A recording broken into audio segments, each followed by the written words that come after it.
E vamos dar continuidade ao nosso estudo. Estou conversando com vocês sobre algumas coisas do fim, ok? Então, vamos pensar no que nós estamos conversando sobre as coisas do fim. Nós estamos conversando primeiro sobre a vinda de Jesus. Foi algo que eu gastei 2 semanas conversando com vocês sobre a vinda de Jesus. Vou conversar com vocês no final sobre a vida eterna, um pouco do que o que é que vai acontecer, como é que vai ser essa questão da vida eterna. E tenho 2 coisas para trabalhar com vocês, que é a questão do estágio intermediário e também a questão do milênio. São 2 coisas que eu preciso trabalhar com vocês ainda. Então nós gastamos 2 semanas e eu conversei com vocês sobre a volta de Jesus. Então, dentro da volta de Jesus, o que é mais importante nós entendermos dentro dessa cronologia? Por que Jesus tem que voltar? Jesus precisa voltar porque é a realidade. Tudo precisa de restauração. Tudo. Por que é que Jesus tem que voltar? Porque é impossível os homens instaurarem qualquer ordem que seja perfeita. Isso é impossível. Nós sempre teremos ordens que sejam afetadas pelo pecado. Então, por isso, nós precisamos da vinda de Jesus Cristo para que Ele restaure aquilo para o qual a criação foi idealizada. Essa é a primeira razão.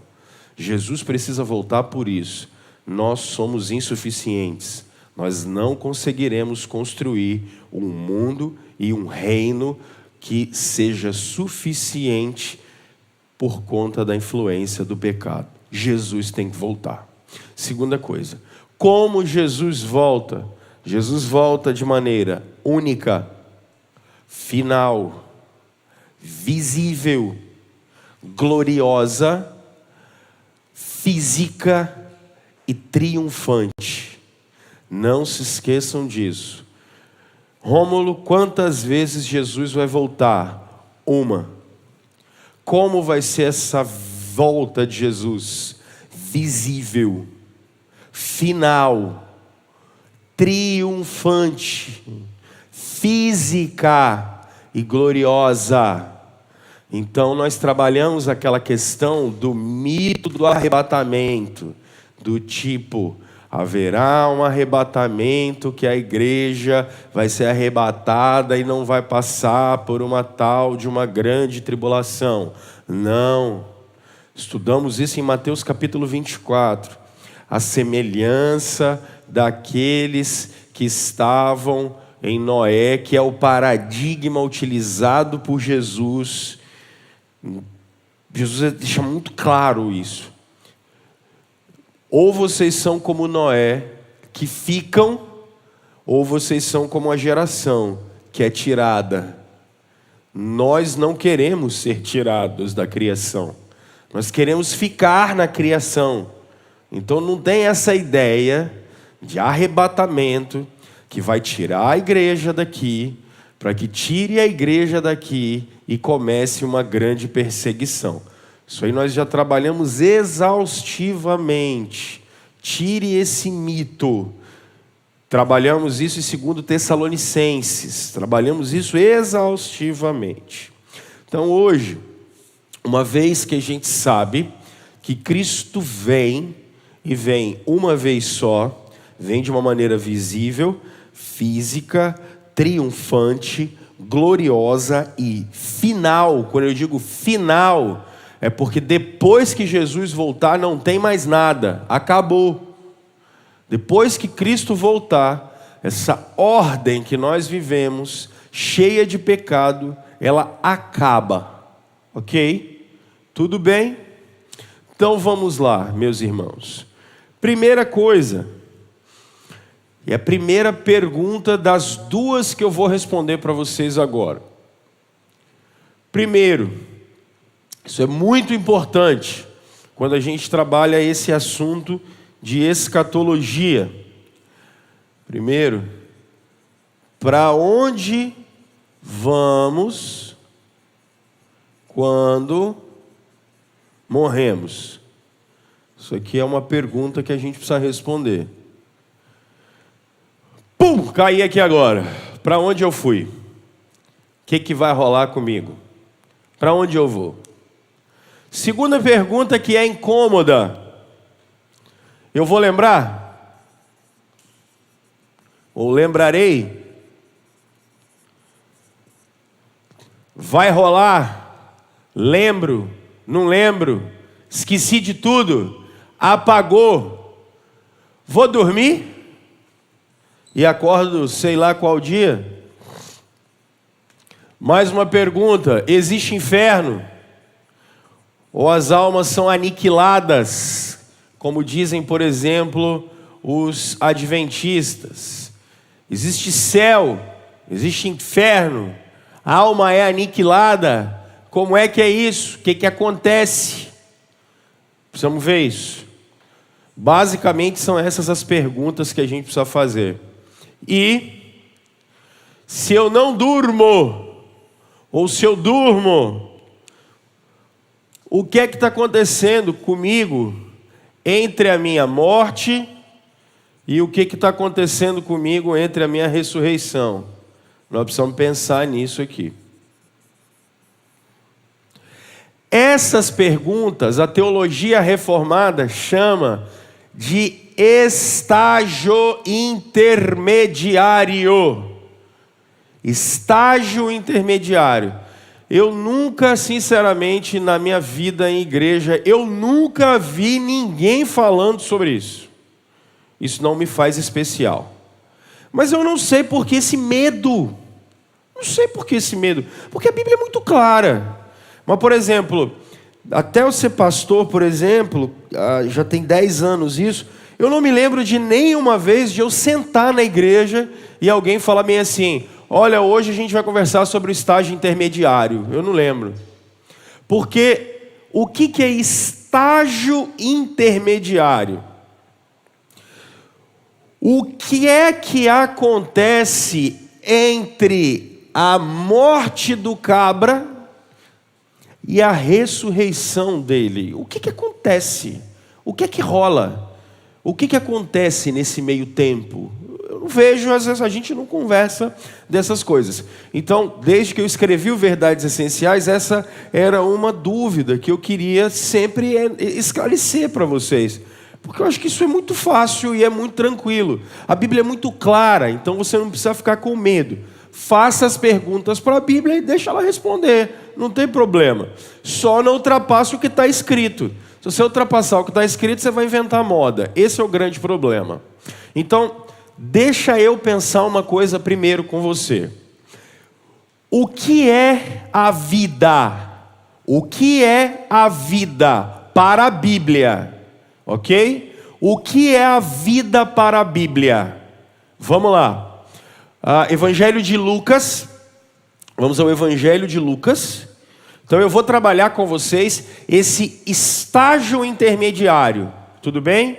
Vamos trabalhar isso. Esse estágio intermediário. Vamos ao Evangelho de Lucas.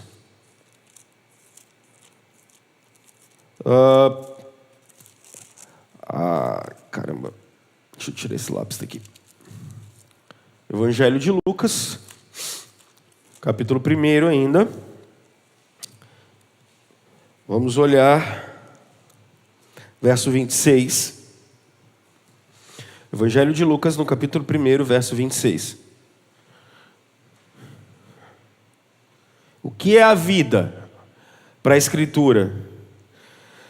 No 6º mês, Deus enviou o anjo Gabriel a Nazaré, na cidade da Galileia, a uma virgem prometida em casamento, a certo homem chamado José, descendente de Davi. O nome da virgem era Maria. O anjo, aproximando-se dela, disse: alegre-se, agraciada, o Senhor está com você. Maria ficou perturbada com essas palavras, pensando no que poderia significar essa saudação, mas o anjo lhe disse: Não tenha medo, Maria. Você foi agraciada por Deus. Você ficará grávida e dará à luz um filho. E lhe porás o nome de Jesus. Ele será grande, será chamado Filho do Altíssimo. O Senhor Deus lhe dará o trono de seu pai Davi. E ele reinará para sempre sobre o povo de Jacó. Seu reino jamais terá fim. Perguntou Maria ao anjo: como acontecerá isso se sou virgem? Verso 35. O anjo respondeu: o Espírito Santo virá sobre você, e o poder do Altíssimo a cobrirá com a sua sombra. Assim, aquele que há de nascer será chamado Santo, Filho de Deus. Também Isabel, sua parenta, terá um filho na velhice. Mas aquela que dizem ser estéril já está em seu 6º mês de gestação, pois nada é impossível para Deus. Respondeu Maria: sou serva do Senhor, que aconteça comigo conforme a tua palavra. Então o anjo a deixou. O que eu acho mais interessante é o verso 31. Quem está com uma versão revista e atualizada aí, está escrito assim: não tá fica grávida, tá conceberás. Não é? Gente, quando começa a vida para os seres humanos? Na concepção. Concebeu, vida. Vida para cristão começa na concepção. Percebe por que não adianta cristão tentar defender pauta, por exemplo, pró-aborto? Não dá. Não dá. Porque vida para cristão começa na concepção. O próprio Deus, quando encarna, Ele não espera 90 dias, depois do 3º mês, como dizem algumas correntes do nosso tempo, para dizer assim, é vida. Ou vamos esperar fechar o tubo neural a partir da 9ª semana, para aí se tornar vida. Não! Não! A vida começa na concepção. Juntou espermatozoide com óvulo, formou zigoto, começou a ter mitose e meiose, é vida. Isso é vida para cristão. Não dá para cristão ser pró-aborto. Não dá. Ok? O mundo no século 21, nós vamos ter que discutir isso muito ainda, como sociedade. Se vocês quiserem ficar ainda com a palavra de Deus, vocês não conseguirão fazer ginástica científica para tentar falar que aborto é uma coisa legal. Não é. Ok? Por quê? Porque o próprio Deus encarnado, na concepção, ele já é vida. Ponto. Acabou, irmãos. Joia? Então o que é vida? Quando a vida começa na concepção.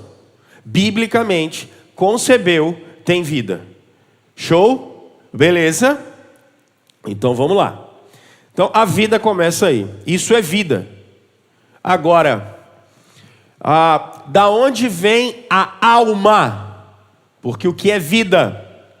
Vamos nós para Gênesis, deixar isso bem claro para vocês. E se vocês defenderem o que eu estou falando para vocês, vão chamar vocês de fundamentalistas, tá?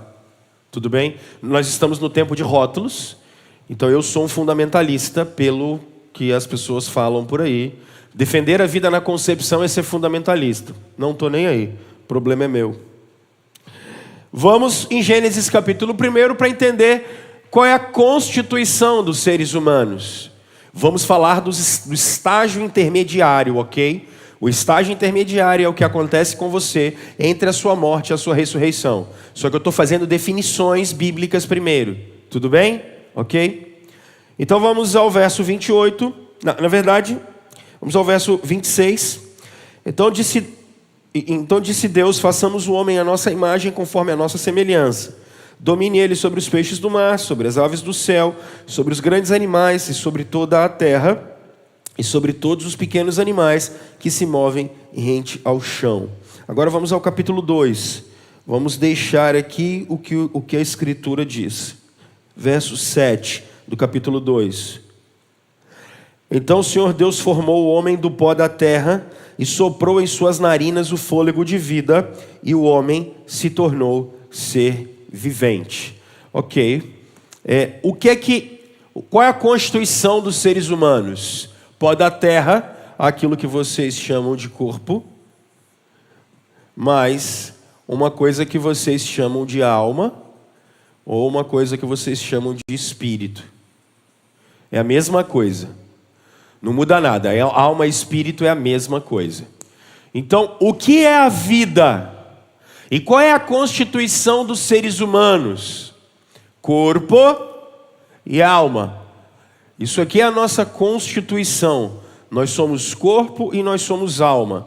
Me lembrem que se vocês quiserem, depois eu posso dar um período de aula sobre o que é essa alma, ela é constituída do quê? Quais são as sedes, o que acontece com a alma. Eu posso conversar com vocês num outro período, eu não tenho tempo para fazer isso hoje.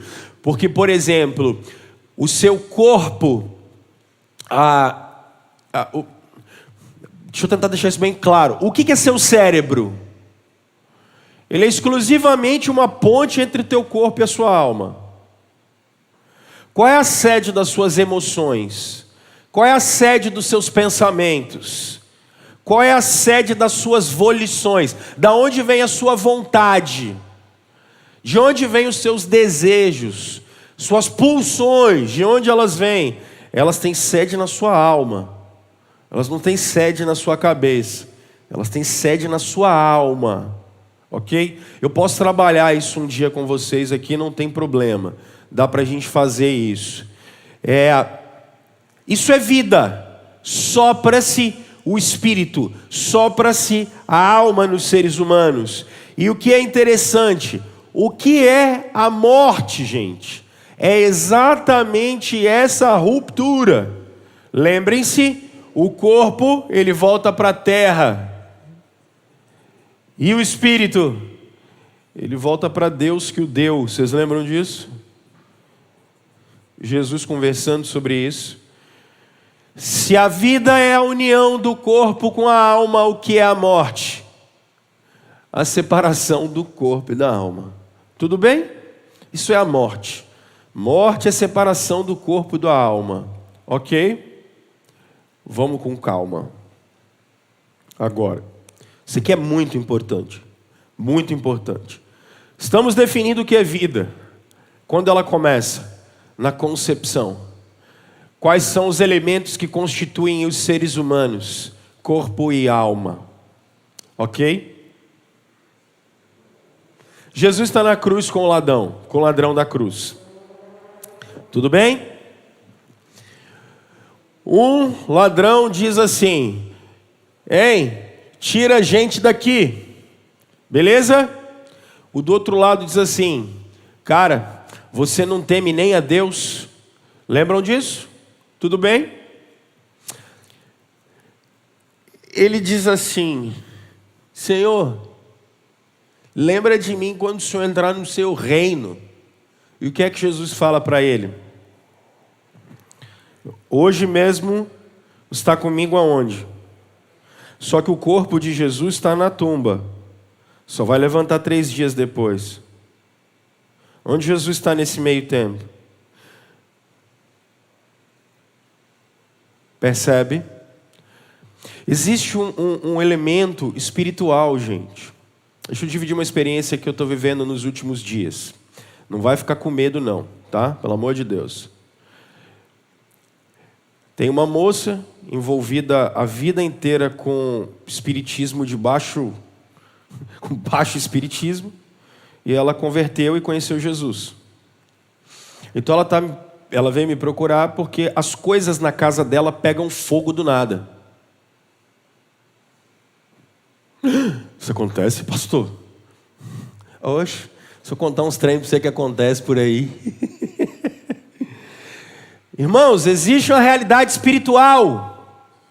Existe uma realidade espiritual, pelo amor de Deus. O mundo tem mais do que só físico. Existe uma realidade espiritual, ok? Tudo bem? Isso está claro para vocês? É porque a gente fica olhando tanta tela que a gente esquece de uma realidade espiritual que existe. Então, o que é a morte?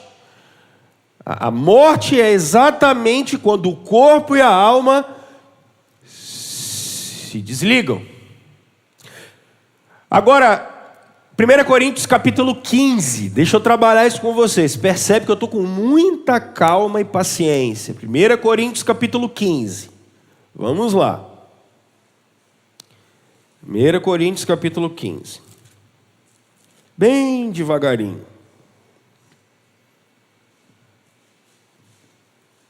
Vamos ver o apóstolo Paulo falando sobre isso.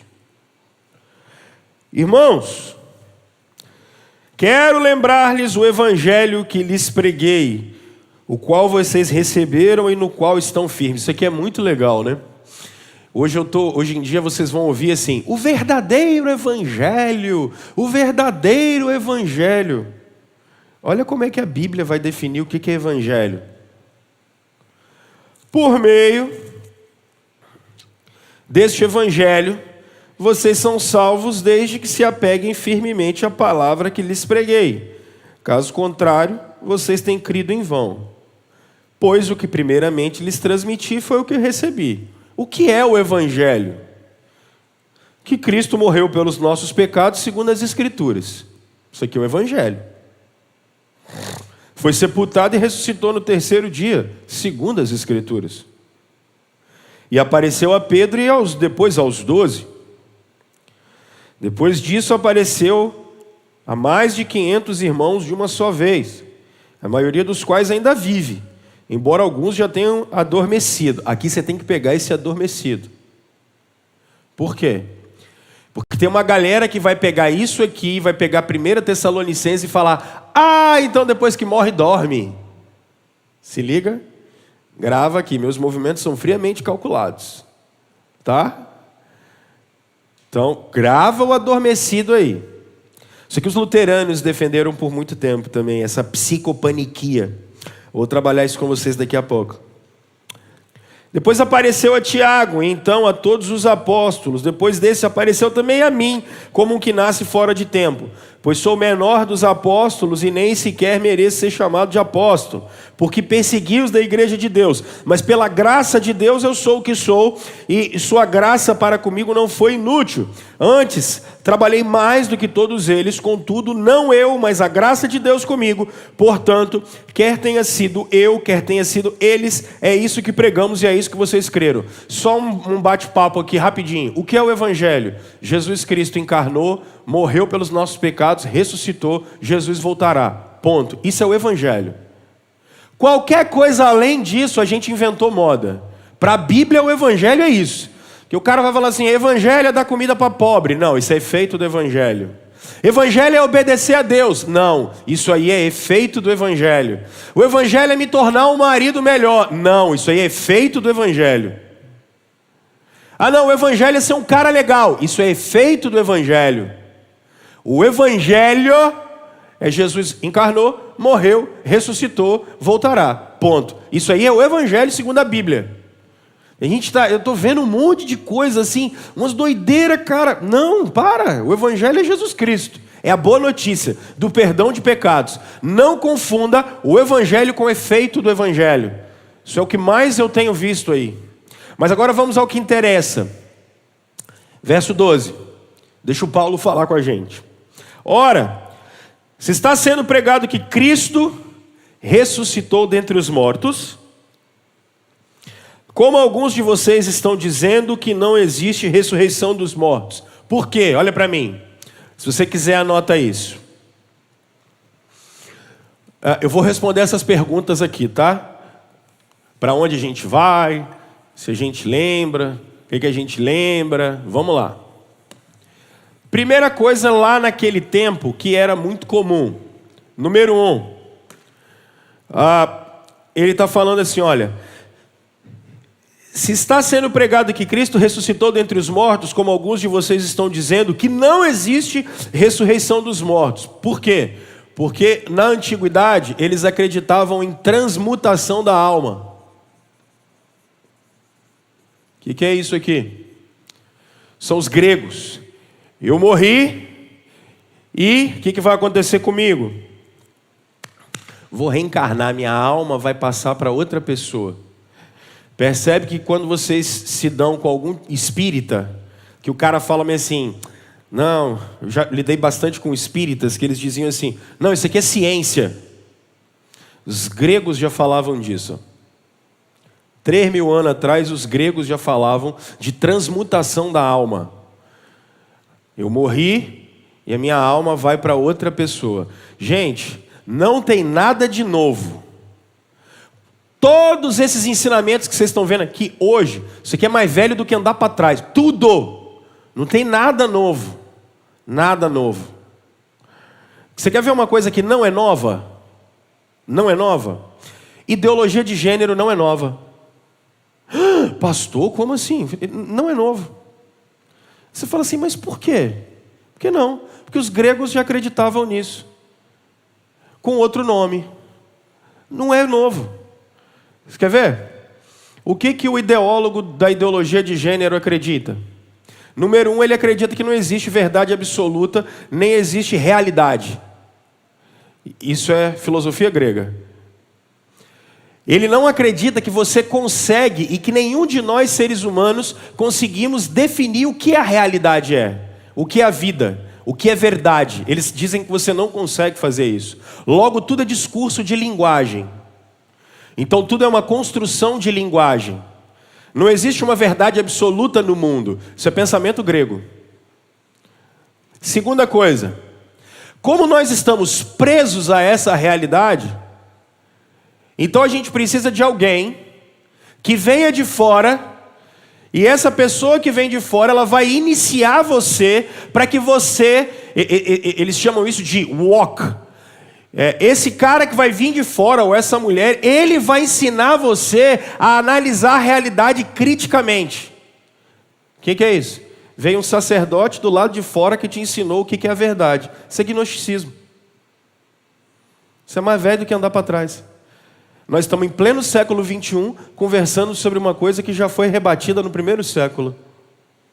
Entende? Aí o cara vem com esse negócio com nome de ciência e blá blá blá. Isso é gnosticismo purinho. A carne vai ser ruim, o corpo vai ser ruim. Ih, isso é mais velho que andar para trás, gente. Tem nada de novo, só tem nome novo. E aí agora o nome é teoria crítica. Pronto. Aí a gente resolveu isso. Teoria crítica, embasado nos espíritos do Hegel. Pronto. Resolvemos o problema. Não tem nada novo.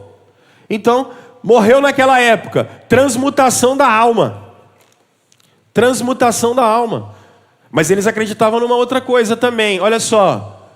Lá vocês vão lembrar dos saduceus. Aniquilacionismo. Morreu, aniquilou. Não tem mais nada. Não tem? Quando você ouve o cara, às vezes, normalmente o mais ignorante, que fala assim, morreu, acabou. Morreu, acabou. Morreu, acabou. Ih, esse negócio aí. Rapaz, morreu, acabou. O que existe é a existência. Morreu, acabou. Não tem mais nada. Ou a gente poderia tirar uma outra ideia, que era uma ideia também grega, de que você volta para o todo absoluto. O que é isso? O Paulo vai discutir com esses caras, em Atos no capítulo 17, o Paulo vai discutir com esses caras, com os estoicos. Se você fosse um cara muito bom, se você fosse um cara muito legal, quando você morria, você voltava para a natureza. Você ia e você voltava para a natureza. Vocês ouvem muito isso, isso é papo de ambientalista hoje. Como é que rola? Voltem, a gente vai voltar. Não, o universo é tudo que existe. Então a gente cuida porque nós vamos voltar para o universo. Papo de ambientalista. Por quê? Porque a gente está ligado na natureza. Nós temos que deixar algum legado para o universo. Percebe? Isso é velho. Isso é de andar para trás. Isso aqui, você começar a definir essas coisas, você está andando para trás. Não, já tinha um livro, qual era o nome dele mesmo, que dizia que, rapaz, não tem nada de novo debaixo do sol. Como é que era o nome daquele livrinho mesmo que dizia isso? Uma hora a gente lembra, né? Não tem, gente, e é verdade, não tem, tá? Aí aparece o Jesus Cristo dizendo um negócio que naquele período você fala, isso é loucura. Por que é loucura? Porque Jesus está falando, ou você volta para a natureza, ou morreu, acabou, ou você reencarna. Isso aqui é o que acontece no primeiro século. A antiguidade acredita nisso. Mas aí vem Jesus dizendo assim, e agora? Lascou. Ressurreição. O cara fala, rapaz. Esse cara fala, você é maluco, você acredita em ressurreição. É isso que o Paulo está dizendo aqui, olha. Ora, se está sendo pregado que Cristo ressuscitou dentre os mortos, como alguns de vocês estão dizendo, que não existe ressurreição dos mortos. Por quê? Porque os caras acreditam nisso aqui, no primeiro século. Pensamento grego, pensamento romano, eles acreditam nisso.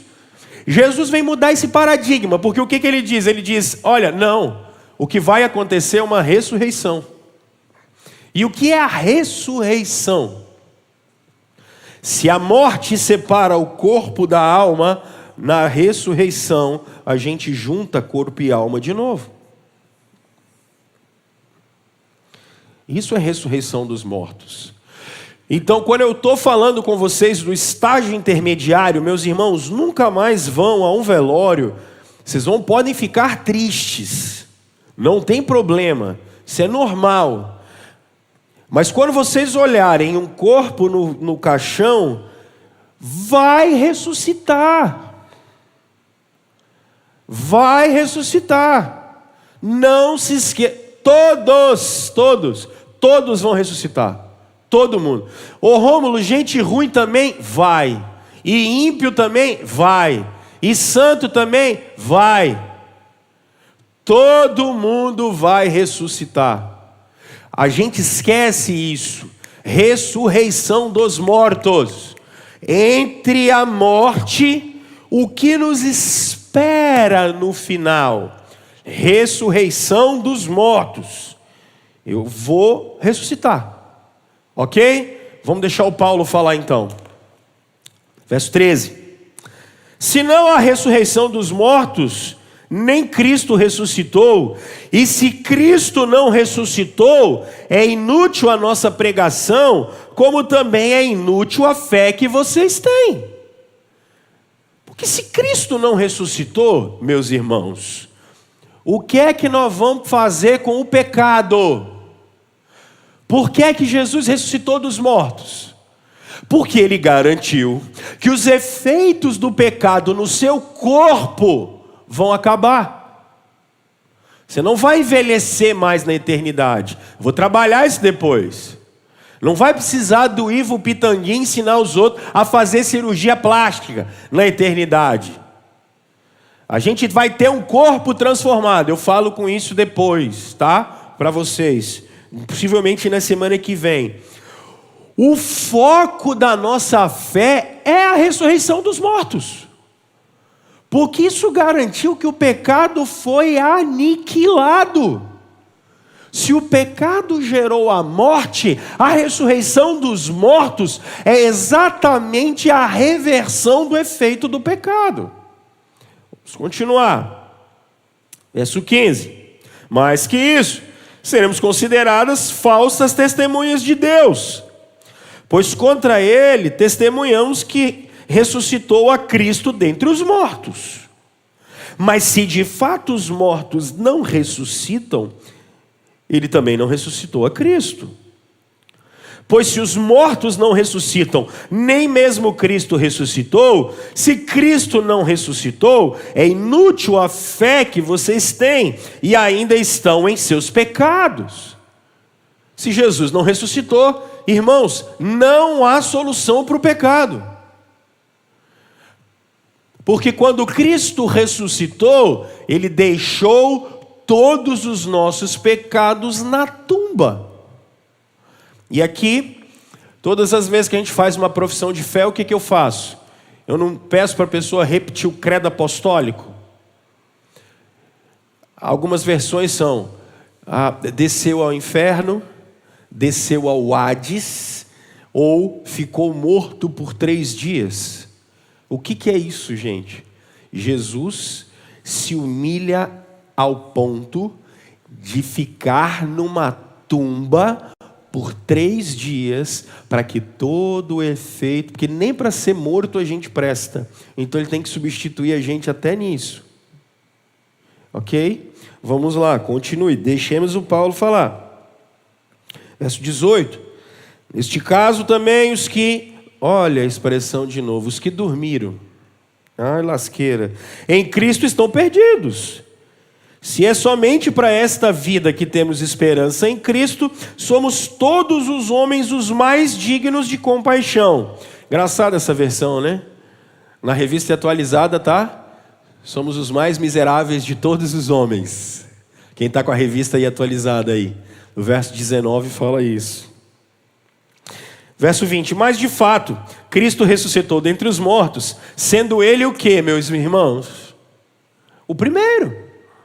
Jesus é o primeiro que ressuscitou. Ele é o primeiro que garantiu a ressurreição dos demais. Por que é que você vai ressuscitar? Porque Cristo ressuscitou. Por que nossos irmãos que morreram no passado vão ressuscitar? Porque Cristo ressuscitou. Isso é fato. Agora, o que os liberais queriam falar? Por exemplo, vocês vão ouvir muito isso daqui para frente, tá, gente? Tá um racionalismo na igreja muito interessante. Os liberais, eles diziam assim, primeiro eles diziam que a Bíblia não é a palavra de Deus. Ela é o espaço da palavra de Deus e no máximo contém a palavra de Deus. Então eles diziam assim, olha só, não, esse negócio de que Jesus ressuscitou, isso é furada. Na verdade, isso aqui é um recurso de Paulo retórico, em que Paulo está dizendo que, na verdade, Jesus estava vivo na mente dele. Ai, que bonito. Jesus estava vivo na mente do Paulo. Esse negócio de ressuscitar, esse milagre, isso não existe, gente. Isso é uma furada. E é o que o Paulo está dizendo, não é assim. Vamos lá. 21. Visto que a morte veio por meio de um só homem, também a ressurreição dos mortos veio por meio de um só homem. Percebe? Olha o efeito do pecado sendo revertido aí. A morte entrou pelo Adão, mas a vida entrou por Cristo. A ressurreição entrou por Cristo. Pois da mesma forma, como em Adão todos morreram, em Cristo todos serão vivificados. Mas cada um por sua vez. Cristo primeiro, depois quando ele vier, os que lhe pertencem. Opa, quando vai acontecer a ressurreição dos mortos? Quando vai acontecer a ressurreição dos mortos? Quando Cristo vier. Ok? Então virá o fim, quando ele entregar o reino a Deus, o Pai, depois de ter destruído todo domínio, autoridade e poder. Isso aqui vai ser importante quando a gente for falar de milênio. 25. Pois é necessário que ele reine até que todos os seus inimigos sejam postos debaixo dos seus pés. Quando o último inimigo a ser destruído, a morte, porque ele tudo sujeitou debaixo de seus pés. Ora, quando se diz que tudo lhe foi sujeito, fica claro que isso não inclui o próprio Deus, que tudo submeteu a Cristo. Quando, porém, tudo lhe estiver sujeito, então o próprio Filho se sujeitará àquele que todas as coisas lhe sujeitou, a fim de que Deus seja tudo em todos. Se não há ressurreição, meus irmãos, que farão aqueles que se batizam pelos mortos? Se absolutamente os mortos não ressuscitam, por que se batizam por eles? Também nós, porque estamos nos expondo a perigos o tempo todo. Todos os dias enfrento a morte, irmãos. Isso digo pelo orgulho que tenho de vocês em Cristo Jesus, nosso Senhor. Se foi por meras razões humanas que lutei com feras em Éfeso, que ganhei com isso? Se os mortos não ressuscitam. Agora ele vai citar Isaías, aqui no capítulo 22. Comamos e bebamos, porque amanhã morreremos. Não se deixe enganar. As más conversações corrompem os bons costumes. Como justos, recuperem o bom senso e parem de pecar, pois alguns há que não têm conhecimento de Deus. Digo isso para vergonha de vocês. Ou seja, a má teologia vai te atrapalhar. Cuidado com essa ideia de que você aprende na internet só. Enfim, as más conversações, elas corrompem os bons costumes. Cara, a teologia ruim vai fazer você se perder. Agora vamos ver os nossos corpos na ressurreição. Verso 35. Mas alguém pode perguntar, como ressuscitam os mortos? Com que espécie de corpo virão? Paulo diz, insensato. O que você semeia não nasce a não ser que morra. Porque alguns perguntam assim, nossa, mas se Jesus ressuscitou dos mortos, então por que a gente tem que morrer?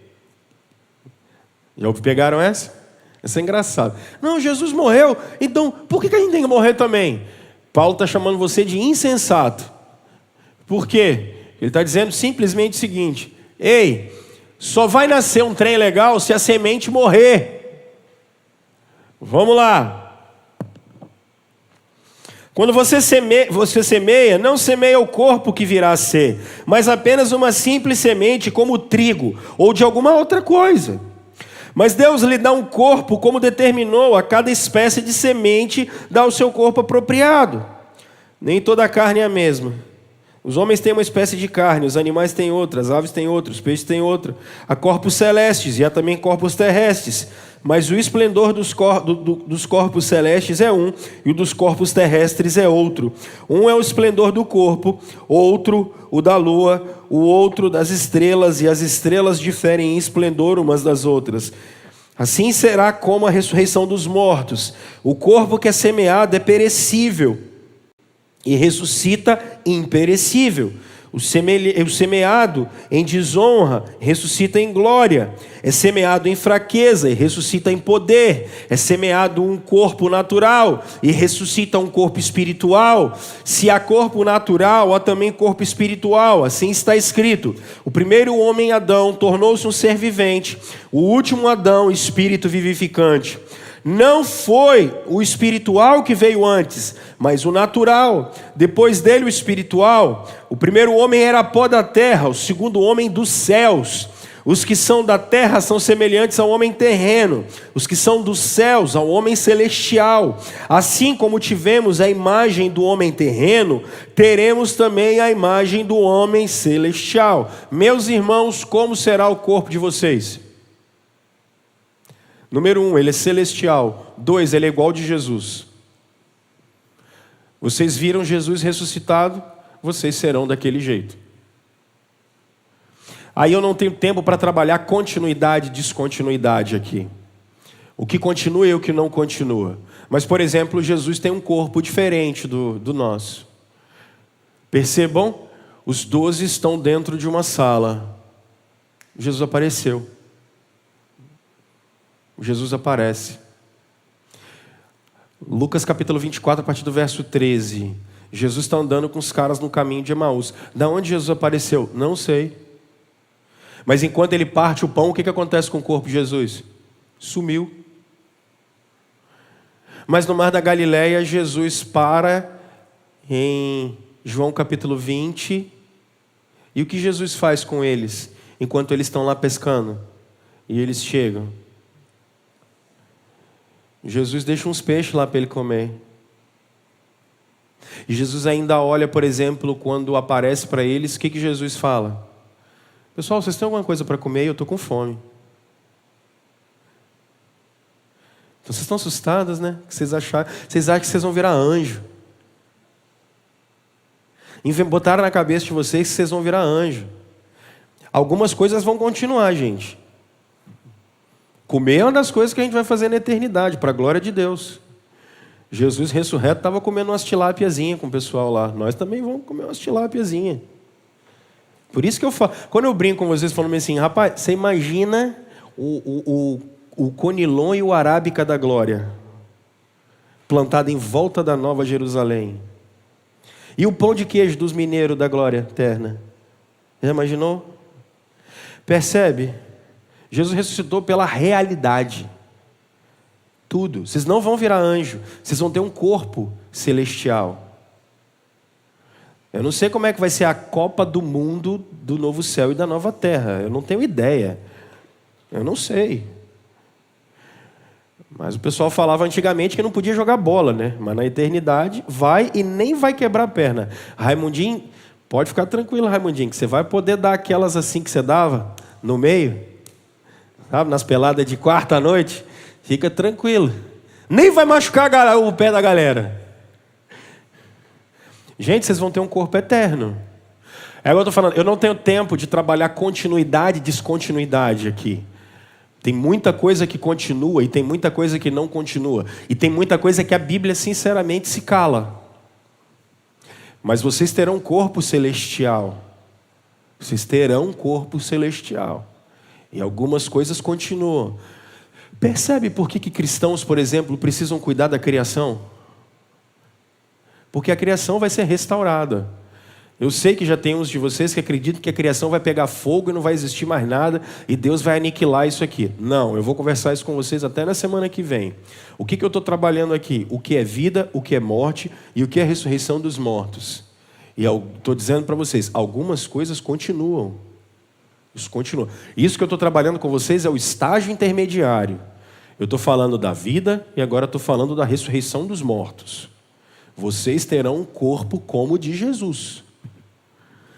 E ainda vai acontecer algo mais especial. Nós seremos glorificados como Cristo foi glorificado. Isso aqui é o mais legal. Vamos continuar. Deixa o apóstolo Paulo falar aqui. Verso 50.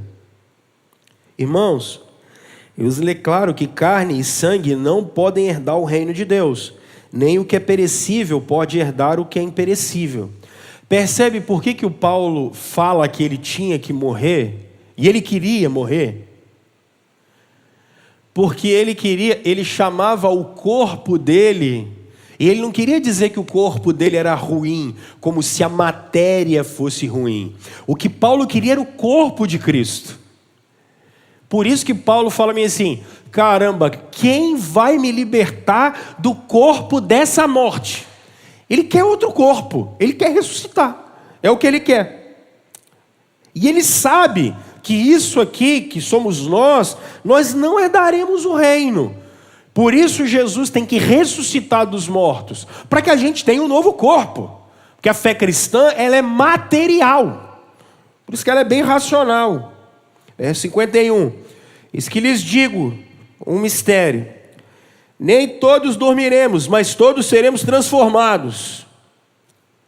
No momento, no abrir e fechar de olhos, ao som da última trombeta, pois a trombeta soará. Agora, olha. Ai, meu Deus, eu canso. Porque é descritivo. Tem nada figurado aqui, é descritivo. Quando você lê um texto descritivo, o cara está falando, vai acontecer isso, vai acontecer isso, vai acontecer aquilo outro. É descrição, ele é muito claro. Não tem que inventar gambiarra. Olha o que vai acontecer. Verso 58. 52. No momento, num abrir e fechar de olhos, ao som da última trombeta, pois a trombeta soará. E qual é a primeira coisa que vai acontecer? Jesus voltou, os mortos ressuscitam. Incorruptíveis. E nós seremos transformados. Por que o Paulo usa nós seremos transformados? Porque ele acredita que Jesus pode voltar a qualquer momento. Paulo acredita que Cristo pode voltar enquanto ele está vivo. Isso é interessante, né? Paulo não está dizendo assim, olha, Jesus voltou, como em Tessalônica eles diziam, ou como as testemunhas de Jeová dizem que ele já veio, ou os adventistas com o juízo suspenso de Deus. Olha lá, verso 53. Pois é necessário que aquilo que é corruptível seja revista de incorruptibilidade, e aquilo que é mortal se revista de imortalidade. Quando, porém, o que é corruptível se revestir de corruptibilidade, o que é mortal de imortalidade, então se cumprirá a palavra que está escrita. A morte foi destruída pela vitória. Aí na versão de alguns está, a morte foi tragada. Verso 55, ele vai citar Oséias, no capítulo 13, verso 14, o profeta menor, quando ele diz, onde está, ó morte, a sua vitória? Onde está, ó morte, o seu aguilhão? O aguilhão da morte é o pecado, e a força do pecado é a lei, mas graças a Deus que nos dá a vitória por meio de nosso Senhor Jesus Cristo. Portanto, meus amados irmãos, mantenham-se firmes e que nada os abale. Sejam sempre dedicados à obra do Senhor, pois vocês sabem que no Senhor o trabalho de vocês não é inútil. Irmãos, é descritivo. Quando Cristo voltar, como é que Cristo volta? Fisicamente, de maneira final, gloriosamente, triunfantemente, fisicamente. Aquilo que eu falei com vocês, qual é a primeira coisa que acontece? Ressurreição. Cristo voltou. O que é que vai acontecer? Ressurreição. Ponto final. Não descritivo. Vamos para Tessalônica agora. Vamos para Tessalônica. Dá uma olhada no que Paulo vai falar para os tessalonicenses em relação a isso. Lá em Tessalônica, eles acreditam que Jesus já voltou. Percebe como toda heresia é velha, bicho? Pelo amor de Deus.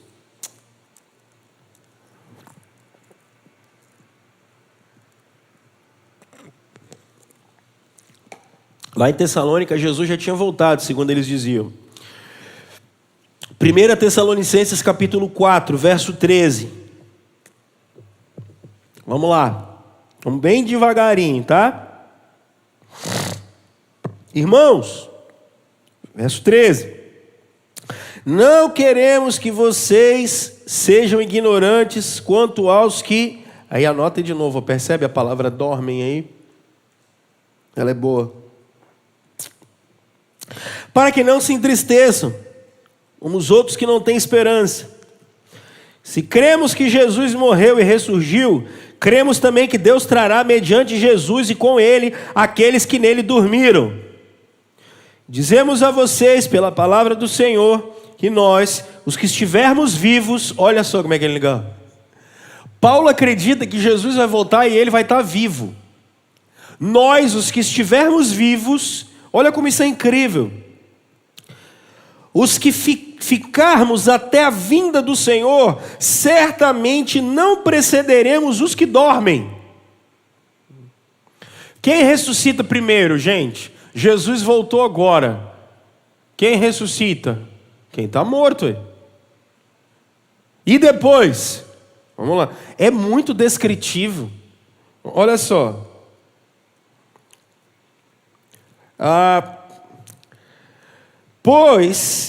Verso 15, dizemos a vocês pela palavra do Senhor que nós, os que estivermos vivos, os que ficarmos até a vinda do Senhor, certamente não precederemos os que dormem, pois dada a ordem com a voz do arcanjo e o ressoar da trombeta de Deus, ele está falando a mesma coisa que ele falou para os coríntios. O próprio Senhor descerá dos céus, e os mortos em Cristo ressuscitarão primeiro. Depois nós, os que estivermos vivos, seremos o quê? Arrebatados. Com eles nas nuvens, para o encontro com o Senhor aonde? Nos ares. E assim estaremos com o Senhor para sempre. Consolem-se uns aos outros com essas palavras. Irmãos, quanto aos tempos e épocas, não precisamos escrever-lhes, pois vocês mesmos sabem perfeitamente que o dia do Senhor virá como ladrão à noite. Quando disserem paz e segurança, a destruição virá sobre eles de repente, como as dores de parto, a mulher grávida, e de modo nenhum escaparão. Irmãos, mas vocês não estão nas trevas, para que esse dia os surpreenda como ladrão. Vocês todos são filhos da luz, filhos do dia. Não somos da noite nem das trevas. Portanto, não durmamos como os demais, mas estejamos atentos e sejamos sóbrios. Pois os que dormem, dormem de noite. E os que se embriagam, embriagam-se de noite. Nós, porém, que somos do dia, sejamos sóbrios, vestindo a couraça da fé e o amor e o capacete da esperança da salvação. Porque Deus não nos destinou para a ira, mas para recebermos a salvação por meio de nosso Senhor Jesus Cristo. Ele morreu por nós para que quer estejamos acordados, quer dormindo, vivamos unidos a Ele. Por isso exortem-se e dediquem-se uns aos outros, como de fato vocês estão fazendo. Irmãos, como acontecerá a ressurreição dos mortos? Já deu a hora? Arre égua. Meu Deus. Como acontecerá a ressurreição dos mortos? Na vinda de Jesus. Jesus veio, os mortos ressuscitam. Que corpo que você tem? O corpo de Jesus. Ponto. Então, olha só. Não comecem com essa história de que Jesus vem, arrebata a igreja, aí vem um rapto, aí a gente fica fora, aí tem tribulação, aí são 7 anos de tribulação. Para! Já expliquei isso. Morreu, aguarda a ressurreição. Morreu, aguarda a ressurreição. Cristo volta uma vez, ok? Olha, dá uma olhada em Apocalipse, no capítulo 9. Oh, perdão, capítulo 6. Desculpa. Apocalipse, capítulo 6.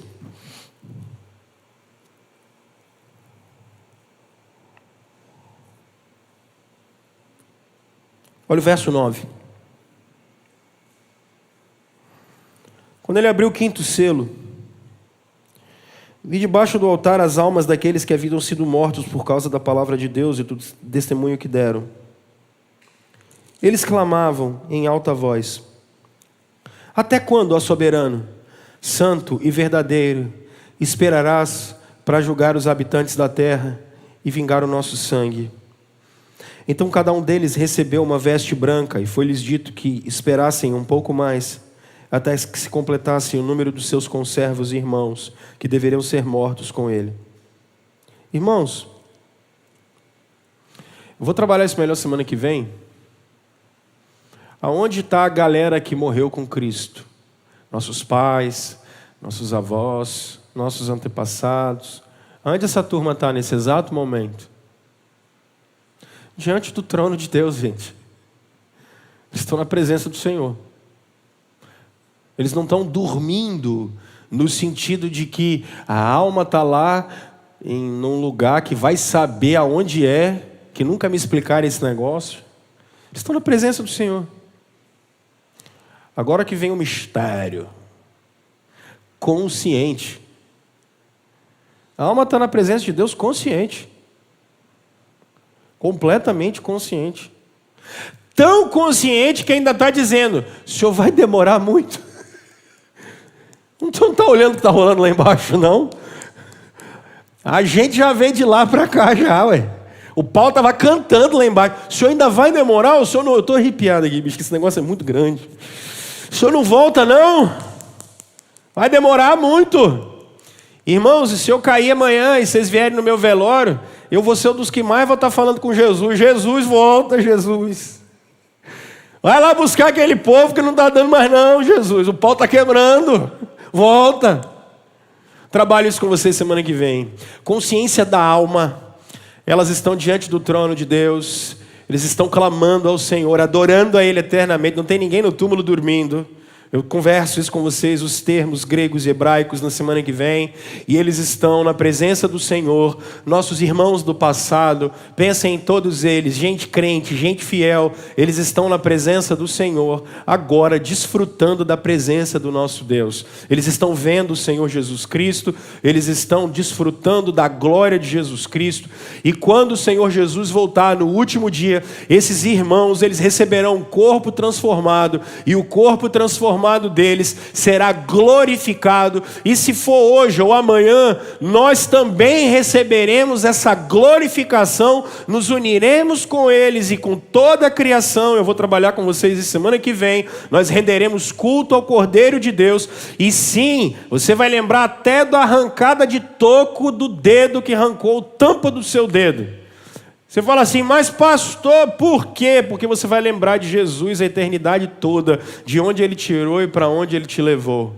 Mas eu não vou achar ruim com quem não estiver aqui, porque você vai chegar na glória e vai falar bem assim: caraca, você veio, velho. Não sabia. Mas nós vamos olhar e falar bem assim: ih, caramba, cadê fulano?